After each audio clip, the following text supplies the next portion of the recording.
आप सभी का स्वागत है हमारे YouTube चैनल पर। आज हम लोग कक्षा 10 की हिंदी में काव्य खंड के अंतर्गत संकलित पाठ पढ़ेंगे। चींटी और चंद्रलोक में प्रथम बार। ये दो शीर्षक हैं जिसके रचनाकार हैं पंत जी, सुमित्रानंदन पंत। तो सुमित्रानंदन पंत जी की जो रचना है युगवाणी इनका एक काव्य संग्रह है। तो युगवाणी काव्य संग्रह से यह शीर्षक लिया गया है। तो आज हम चींटी के बारे में पढ़ेंगे। चींटी जो है वो कैसा प्राणी है, आज हमें चींटी से प्रेरणा लेनी है। चलिए हम पाठ पढ़ेंगे अवश्य, लेकिन पाठ पढ़ने से पहले एक बार कहना चाहते हैं, यदि आपने चैनल को अभी तक सब्सक्राइब नहीं किया है तो चैनल को सब्सक्राइब कर लीजिए, साथ ही बेल आइकन को दबा दीजिए, जिससे आने वाले वीडियो की नोटिफिकेशन आपको सही समय पर मिल जाए और आप उसको देख पाएँ। तो देखते हैं, इसका जो पहला शीर्षक दिया हुआ है वो है चींटी। तो हम लोग इस चींटी शीर्षक के पद्यांश को पढ़ने का प्रयास करते हैं और समझते हैं। तो पहला जो पद्यांश है उसमें कहा गया है, चींटी को देखा। चींटी को देखा, क्वेश्चन मार्क लगा हुआ है। कवि ने पूछा है चींटी को देखा है। वह सरल विरल काली रेखा, तम के तागे सी जो हिल डुल, चलती लघुपद पल पल मिलजुल। वह है पिपीली का पाती, वह है पिपीली का पाती, देखो ना किस भांति काम करती है वह सतत, कन कन करके चुनती अविरत। ध्यान से समझने का प्रयास करिएगा, थोड़ा लक्षणा मेरा समझना है, कुछ भी कठिन नहीं, बहुत ही सरल। जो कहा गया लगभग वैसा ही शाब्दिक अर्थ आपको लेना है, बहुत ही सरल भाषा में दिया हुआ है। तो यहाँ पर चींटी की जो लगनशीलता होती है, जो उसकी वीरता होती है, उसके बारे में कवि वर्णन कर रहा है। तो जैसे कि हमने पद पढ़ा है, थोड़ा बहुत समझ में आपको अर्थ आ रहा होगा, तो आपने देखा होगा उसकी वीरता का, उसके साहस का वर्णन किया गया है। तो यहाँ पर वीर रस का प्रयोग हुआ है। कहा गया है चींटी को देखा है, तो हम जानते हैं कि आप सबने चींटी को देखा होगा। चींटी जो है प्रायः संपूर्ण पृथ्वी पर पाई जाती है और वह हर जगह विचरण करती है, तो आपने उसको देखा ही होगा। तो कभी ये पूछता है चींटी को देखा है, और देखा तो है, तो वो कहता है केवल देखने से मतलब नहीं है, हमें आगे समझना है चींटी के बारे में कि वो कैसी होती है, उसका हृदय कैसा होता है, किस प्रकार से वो नियंत्रणकारी करती है। कहा गया कि वह सरल विरल काली रेखा, बहुत ही सीधी सादी सी, बड़ी सरल सी होती है। तो सरल विरल काली रेखा, विरली काली रेखा, आपने देखा होगा जब चींटियों की पंक्तियां लाइन बनाकर चलती हैं तो ऐसा प्रतीत होता है जैसे कोई काली रेखा बनी हो, कोई काली लाइन सी बनी हो।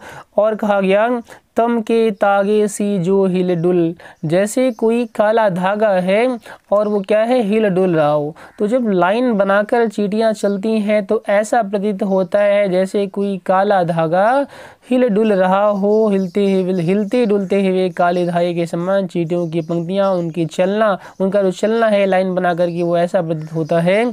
और कहा चलती लघुपद पल पल मिलजुल, बड़ी छोटी होती है। तो यहाँ पर जब छोटा जीव है तो उनके पद भी छोटे हैं। तो चलती लघुपद, लघुपद मतलब छोटे छोटे पद से, छोटे छोटे अपने पैरों से, तो अपने लघुपद से चलती है। पल पल मिलजुल, पल पल प्रत्येक पल मिलजुल कर, एक संगठन बनाकर, समूह में लाइन बना करके अपने छोटे छोटे पैरों से वो चलती हैं। और फिर कहा, आपने देखा होगा, नहीं देखा है तो उन्होंने बता दिया, वह है पिपीली का पाती। यदि ऐसे चलते हुए किसी को देखना तो समझ लेना ये क्या है, ये पिपीली का पाती है। पिपीली का मतलब चींटी होता है, तो समझ लेना वो चींटियों की पंक्ति है, चींटियों की कतार है। और फिर कहा देखो ना किस भांति काम करती है वह सतत। आपने देखा होगा कि वह निरंतर यहाँ वहाँ भ्रमण करती है, निरंतर कुछ न कुछ करती रहती है, शांत बैठकर सोती नहीं रहती है। देखो ना किस भांति काम करती है वह सतत, किस प्रकार से वह सतत जो है अपने कार्य में रत रहती है, निरंतर किसी न किसी कार्य में कुछ न कुछ करती रहती है। छोटे छोटे कणों को बीन बीन कर वो अपने घर में, अपने बिल के अंदर ले जाती है, भोजन एकत्र करती रहती है। तो यहाँ पर कभी वही बता रहा है किस प्रकार से वह अपने कार्य में निरंतर रत रहती है।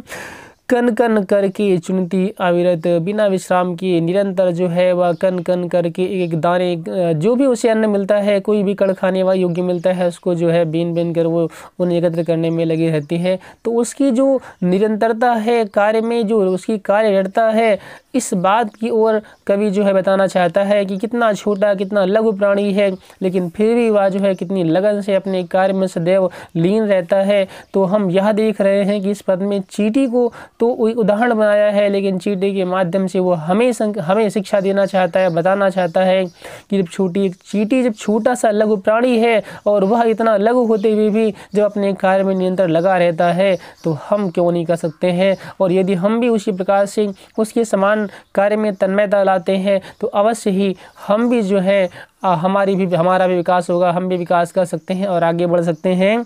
और फिर कभी हम इसके पहले देख लेते हैं, इसमें जो भाषा आदि का प्रयोग किया गया है, तो हम देख रहे हैं इस पाठ में जो भाषा है वो साहित्यिक खड़ी बोली का प्रयोग किया गया है। और इस पद में जो शैली है वो वर्णनात्मक शैली है और वीर रस है। ओज गुण, वीर रस होने के साथ में जब वीर रस जहाँ होता है वहाँ पर ओज गुण का प्रयोग होता है। उसके अलावा जो अलंकार हैं, तो अलंकारों में यहाँ अनुप्रास, उपमा और पुनरुक्ति प्रकाश अलंकारों का प्रयोग देखने को मिलता है। तो चलिए हम दूसरा पद पढ़ने से पहले एक पंक्ति दी है मैथिली शरणगुप्त जी की, जिसमें भी निरंतर कार्य में रत रहने की प्रेरणा हमें दी है मैथिली शरणगुप्त जी ने। उनकी एक पंक्ति है, उनकी कविता है, बहुत ही प्रसिद्ध कविता है, आपने शायद सुनी भी हो, नहीं भी सुनी है। तो दो पंक्तियां यहाँ पर दी हुई है, किस प्रकार से कवि ने हमें निरंतर कार्य करते रहने की शिक्षा दी है। उन्होंने कहा था, कुछ काम करो जग में रहकर कुछ नाम करो। अर्थात कुछ काम करो, अर्थात हमें व्यर्थ में अपने समय को बर्बाद नहीं करना चाहिए, निरंतर कुछ न कुछ कार्य करते रहना चाहिए। और इस जग में यदि हमारा जन्म हुआ है, हमें अवसर मिला है, तो हमें जग में कुछ ऐसे कार्य करने चाहिए कि जग में हमारा नाम हो जाए। ऐसा मैथिली शरणगुप्त की कविता का भाव था। तो चलिए हम पद पढ़ते हैं, दूसरा पद्यांश। इसमें कहा गया है, गाय चराती, धूप खिलाती, बच्चों की निगरानी करती, लड़ती अरि से तनिक न डरती, दल के दल सेना संवारती, घर आंगन जनपथ बुहारती। अब देखिए चींटी के विषय में कहा है कि चींटी कैसी करती है, उसको कैसे समाज में रहती है, उसका रहन सहन कैसा होता है। तो यहाँ कह दिया कवि ने कि गाय चराती, चींटियाँ जो होती हैं वो उनमें भी एक हमारी तरह एक समाज होता है। चींटियों का भी अपना एक समाज होता है और वह भी अपने समाज की जिम्मेदारियों को निभाती हैं, अपने कार्य को निरंतर वो एकजुट होकर के कार्य करती हैं। तो कहा गया गाय चराती, इन्होंने कहा है कि वह जो चींटियाँ होती हैं उनमें भी कुछ गाय चींटियाँ होती हैं, चींटियों में कुछ गाय होती हैं। तो कुछ चींटियों का कार्य होता है जो गाय चींटियों को चराती हैं और धूप खिलाती, उन्हें सही समय पर धूप खिलाना है, धूप दिखाना है, उन्हें चराना है, तथा बच्चों की निगरानी, उनके साथ में छोटे छोटे बच्चे होते हैं चींटियों के, उनकी भी निगरानी करनी है, उनकी भी देखभाल करनी है। जैसे मनुष्य जो है अपने समाज में रहता है, अपने बच्चों को, अपने पशुओं की देखभाल करता है, वैसे ही चींटी भी अपने समाज में अपने पशुओं की देखभाल करती है, सही समय पर उन्हें धूप खिलाना है, अपने बच्चों की निगरानी करनी है, उनकी देखभाल करनी है, उनकी सेवा करनी है। और लड़ती अरि से तनिक न डरती, और कवि ने कह दिया कि वो चींटियाँ हैं, हालांकि भले ही छोटी हों लेकिन फिर भी वह लड़ती अरि से तनिक न डरती। और आपने देखा होगा कोई कीट, अगर कोई ऐसा जीव जो उनके समूह को हानि पहुंचाना चाहता है, तो वह जो है एकजुट हो जाती हैं और अपने शत्रु से, अपने अरि से वो लड़ जाती हैं, तनिक भी डरती नहीं हैं। और दल के दल सेना संवारती, जैसे सेना में दल होता है, समूह होता है, वैसे ही जो है चींटियों में भी सेना का दल होता है, एक दल होता है, समूह होता है, जिनकी जिम्मेदारी होती है कि वो जो है अपने शत्रु से लड़े तो और अपनी समाज की रक्षा करें। तो वह भी एकजुट होकर के अपने शत्रु से लड़ती हैं और अपने समाज की रक्षा करती हैं। और फिर कहा गया घर आंगन जनपथ बुहारती, और वो जहाँ रहती हैं उसे, वह उनका घर आंगन जो होता है, उस घर आंगन को वो साफ स्वच्छ रखती हैं। वहाँ से बहुत सारे ऐसे चीज़ें होती हैं जो गंदी होती हैं, उन्हें उठा उठा कर वो वहाँ से ले आती हैं और अपने स्थान को साफ स्वच्छ रखती हैं। तो हमने देखा किस प्रकार से चींटी एक सामाजिक प्राणी है और जैसे समाज में एक सभ्य नागरिक की जिम्मेदारी होती है, वैसे ही चींटी भी जो है एक सभ्य नागरिक के समान अपनी जिम्मेदारियों को निभाती हैं और कार्य करती हैं। तो हमें शिक्षा मिलती है कि हम भी एक सभ्य नागरिक के समान जो है अपने समाज में रहे और अपनी जिम्मेदारियों को, अपने उत्तरदायित्वों का पालन करें। फिर हम देख रहे हैं यहाँ पर जो है वो वीर रस है, ओज गुण है, वर्णात्मक शैली हमने यहाँ पे देखी है तथा अनुप्रास अलंकार का प्रयोग जो है इस पद में हमें देखने को मिलता है। पद्यांश 3 दिया हुआ है, तो अगले पद्यांश में कहा गया है चींटी है प्राणी सामाजिक, वह श्रमजीवी, वह सुनागरिक। देखा चींटी को, कवि ने क्वेश्चन किया है, देखा चींटी को, उसके जी को, फिर से क्वेश्चन किया, उसके जी को, भूरे बालों की सी कतरन, छिपा नहीं उसका छोटापन, वह समस्त पृथ्वी पर निर्भय विचरण करती, श्रम में तन्मय, वह जीवन की चिन्हगी अक्षय।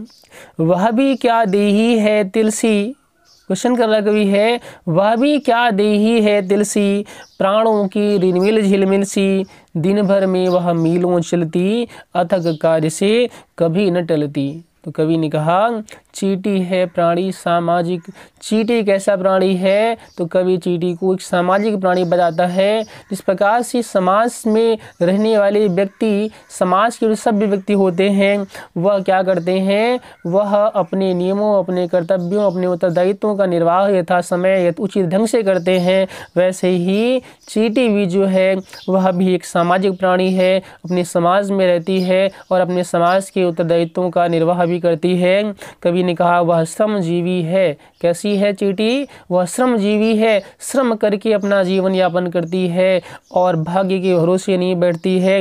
वह सुनागरिक है। सुनागरिक का मतलब समझ रहे होंगे, सुनागरिक क्या होता है, एक अच्छा नागरिक, एक समाज का वह नागरिक जो अपनी जिम्मेदारियों का उचित ढंग से निर्वाह करता है, उसे हम सुनागरिक कह सकते हैं। तो चींटी भी अपने समाज में एक सुनागरिक के उत्तरदायित्व का निर्वाह करती है। और कहा देखा चींटी को किस प्रकार से समाज में रहती है, किस प्रकार से श्रम में तन्मय रह करके अपने कार्य का निर्वाह करती है, अपने जीवन का यापन करती है, एक सुनागरिक है, अपने जिम्मेदारियों को समझती है।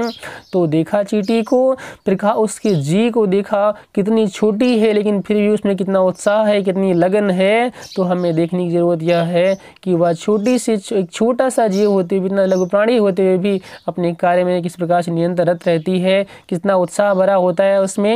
और भूरे बालों की सी कतरन, कवि ने कहा कि यदि आप उसे देखें तो देखने में कितनी छोटी है, कितनी तुच्छ सी लगती है, ऐसे लगता है जैसे भूरे बालों की कतरन हो। तो भूरे बालों की सी कतरन, छिपा नहीं उसका छोटापन। तो उसका छोटापन तो बहुत ही प्रसिद्ध है, तो सब जानते हैं कितनी छोटी होती है। तो उसका छोटापन जो है वह हमसे क्या किसी से भी छुपा नहीं है। वह समस्त पृथ्वी पर निर्भय विचरण करती, और चींटी जो है इतनी छोटी होते हुए भी समस्त पृथ्वी पर निर्भय होकर की विचरण करती रहती है।